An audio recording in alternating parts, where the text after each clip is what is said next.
la grande question qu'on se pose, faut-il nous mettre ensemble autour d'une table, dialoguer,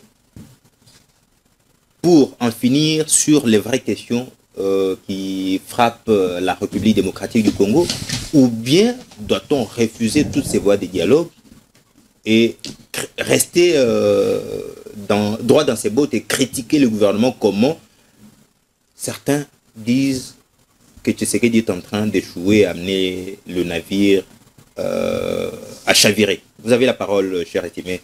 Dieu merci. Merci beaucoup. Déjà, le navire est en train, le navire chavire déjà. On ne peut pas dire qu'on ne peut pas cacher le mot pour le dire. En fait, je voudrais dire 2 ou 3 mots sur l'ex-ministre de la Justice. C'est la justice. Allez-y. Si vous le permettez. Allez-y. Ici, je vois, on est en train d'essayer de défendre quelque chose, de dire... Je voudrais essayer un peu d'éclaircir l'opinion publique. À chaque fois, quand moi je sais d'analyser, je prends l'approche systémique. Monsieur Moutamba était dans l'opposition. Il a fait ce qu'il a fait. Il s'opposait au régime. Alors, vous avez vous-même vu, vous avez remarqué sa nomination. C'était pas comme les autres, il n'était pas sur la liste, on n'avait même pas cité son nom à l'Assemblée nationale. On est surpris, il est là, il est ministre de la Justice. Alors, ce qu'on ne peut pas oublier, que quand vous faites partie du système, il y a des principes et des lois qui régissent le système. Le système reste interconnecté. Les éléments qui constituent le système fonctionnent par rapport aux exigences du système. Les systèmes fonctionnent comme un tout. On ne peut pas isoler les éléments. Alors, si vous avez estimé combattre les systèmes dès l'intérieur, pendant que vous faites partie du système, vous devez avoir des alliés à l'extérieur. Or, lui, il ne comptait que sur M. Félix Tshisekedi. M. Félix Tshisekedi était pris par le système. L'union sacrée. Mais c'est parce que Symphorien a dit tout à l'heure, parce que quand vous voyez la nomination des Moutamba, vous sentez vraiment que c'était le choix du président de la République et non le poids politique. Les autres, c'était sur proposition des quotas, vous le savez très bien. Mais est-ce qu'il avait planifié comment il procédait? Parce que ceux-là ne se laissent pas entre eux. Comme on dit, les loups ne se mangent pas. C'est-à-dire qu'ils sont là, ils se protègent mutuellement.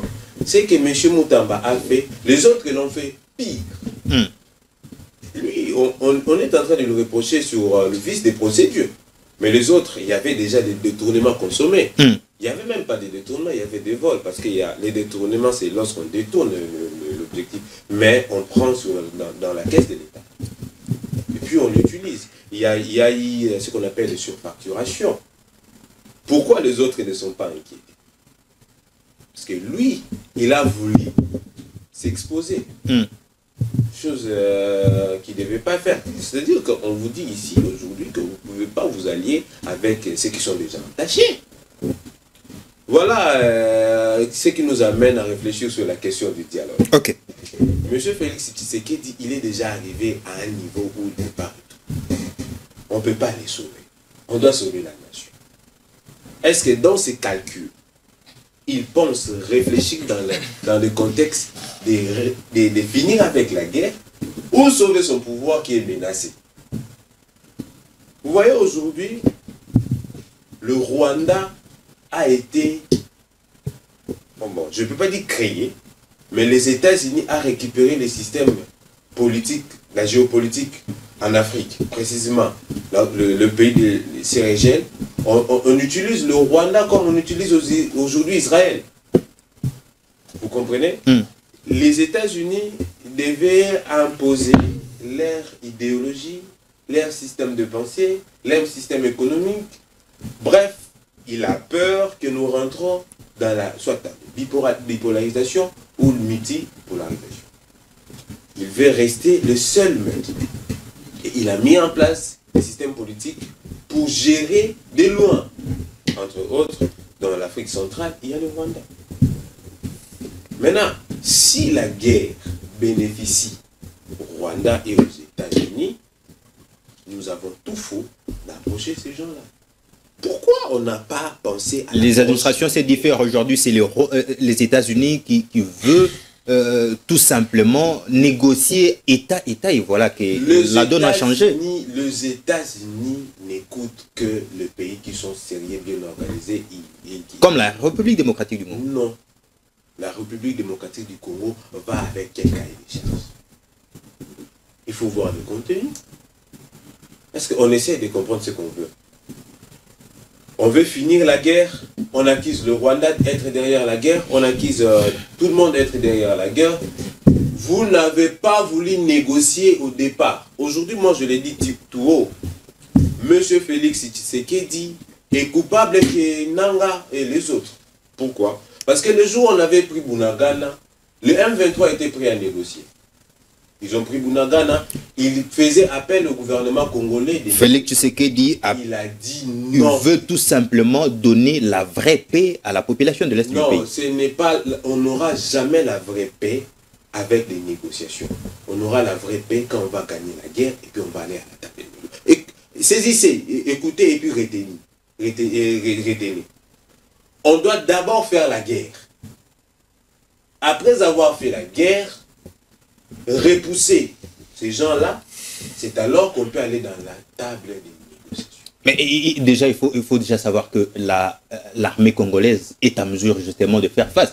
Et il faut revenir au propos, s'il vous plaît, il faut revenir au propos d'Antonio Guterres, lorsqu'il, dans une interview avec Perelman sur France 24, il avait dit le M23 n'arriveront jamais à Kinshasa. C'est du bluff, disait Antonio Guterres. C'est parce qu'il savait au moins que la République démocratique a la force également de répliquer. Mais ça, c'est lui qui avait dit que ce sont les mêmes. C'est pas n'importe qui, hein, qui ont dit que les M23 ont des armes lourdes, que eux, l'Organisation des Nations Unies, ne pouvait pas faire face. Non. Ils sont versatiles. Les discours tirent, c'est ça de politiciens, les discours tirent par rapport aux enjeux de l'air. Vous comprenez? Il dit ça parce qu'il y a des négociations qui se font. Mais le problème, ce n'est pas arriver à Kinshasa. Le problème, ce n'est pas faire tomber le régime de M. Félix Tshisekedi, comme j'avais entendu M. Jean-Pierre Bemba faire ses allégations sur n'importe quoi. Le problème, ce n'est pas celui-là. Le problème, c'est la paix. Et on n'aura pas cette paix avec des négociations. On ne négocie pas la paix, on ne négocie pas la souveraineté. Ils sont là, ils nous montrent qu'ils sont plus forts que nous, et c'est à nous de nous organiser à l'interne pour faire face. Et on va commencer à aller des négociations. Est-ce que ça a commencé aujourd'hui? Les États-Unis avec les négociations et à faire appel aux partis en conflit, tout ça, les tables et tout ça. Ça, c'est pas aujourd'hui que ça a commencé. Ça a commencé il y a longtemps. Mais est-ce que ça a résolu le vrai problème de la paix à l'est du Congo? Nous devons faire la paix, nous devons faire la guerre. Nous devons faire la guerre aux rebelles qui sont sur notre territoire, qu'ils soient étrangers ou national. Nous devons aussi faire la guerre aux pays voisins qui nous menacent. Entre autres, le Rwanda, l'Ouganda et tout autre allié. On doit faire la guerre pour montrer notre face. Et après, on va aller à la négociation. Très bien.